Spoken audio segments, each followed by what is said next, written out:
வியாதியினால கஷ்டப்படுறீங்களோ, doctor கைவிட்டாங்களோ, மருந்து கைவிடுச்சோ, செத்து போயின்னு பயப்படுறீங்களோ, ஹல்லேலூயா. எசேக்கியாவுக்கு 15 வருஷத்தை கூட்டி கொடுத்த ஆண்டவர் இன்றைக்கு உயிரோடு இருக்கிறார். நடந்த உண்மை சம்பவம். ஒரு தெய்வ மனிதர் ஆசியாவிலே பெரிய மருத்துவமனை, சென்னை இந்த வேலூர் சிஎம்சி மருத்துவமனை, அங்கே ஒரு சாப்பல் இருக்கிறது, சிற்றாலயம். அதில் பிரசங்கித்து போயிருந்த போது ஒரு குடும்பத்தினர், கல்கத்தாவை சார்ந்த ஒரு குடும்பத்தினர், ஒரு பெண்மணி தலையிலே பெரிய கட்டி இருக்கிறது, மரண அவஸ்தைப்படுகிறாள், ஜெபிக்க வரலாமா என்று கூட்டிகிட்டு போயிருக்காங்க. 2 கையும் பிடிச்ச, ஐயா நான் பிழைப்பானா செத்து போவேனா சொல்லுங்க அப்படின்னு சொன்னபோது தெய்வ மனிதர் தலையில் கரங்களை வைத்து பாரத்தோடு ஜெபித்தார்.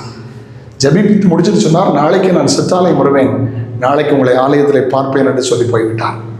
என்ன ஆச்சரியம்! அடுத்த நாள் போயிருந்த போது அந்த கேன்சர் பேஷண்ட் தலைவலி குறைந்த இருந்தார்கள்.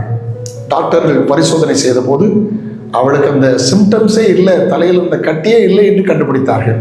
மருந்து தவறல்ல, மருத்துவம் தவறல்ல, மருந்தும் கைவிடும், மருத்துவம் கைவிட இயேசு கைவிட மாட்டார். வேதம் சொல்கிறது, நானே உன் பரிகாரியை கத்த, உன் அப்பத்தின் தண்ணீர் ஆசீர்வதிப்பேன், உன் வியாதியை விட்டு விலக்குவேன் என்று சொல்கிறார். அல்லேலூயா. அந்த இயேசுவை சார்ந்து கொள்ளுங்கள். படுக்கையில வியாதியார்களுடைய படுக்கைகளை மாற்றி போடுகிற கர்த்தர், 38 வருஷம் நடக்க முடியாதவனை நடக்க வைத்த கர்த்தர், 18 வருஷம் கூலியா இருந்தவனை சுகமாக்கின கர்த்தர், 12 வருஷம் பெரும்பாலுள்ள ஸ்திரீயை சுகமாக்கின இயேசு இன்றைக்கு உயிரோடு இருக்கிறார். ஆமென்.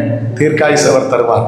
சோர்ந்து விடாதீர்கள், தீர்க்காயுசை தருவார். பயத்துக்கு இடங்கூடாதுங்க, விசுவாசிங்க, எல்லா வியாதியும் மாறும். அவருடைய தழும்புகளால் குணமடைவீர்கள். ஜெபிக்கலாமா? கர்த்தர் உங்களை ஆசீர்வதிப்பார். தகப்பனே, ஒருவேளை இதை பார்த்து கொண்டிருக்கும் போதே பலகீனத்தோடு இருந்தால் இப்பொழுது உங்களுடைய சுகமளிக்கும் வல்லமை இவர்களை தொடுவதாக என்று சொல்லி ஜெபிக்கிறேன்.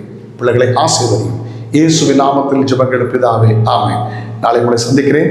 அதோடு என்னுடைய கிருபை உங்களை தாங்கட்டும். God bless you. Have a nice day.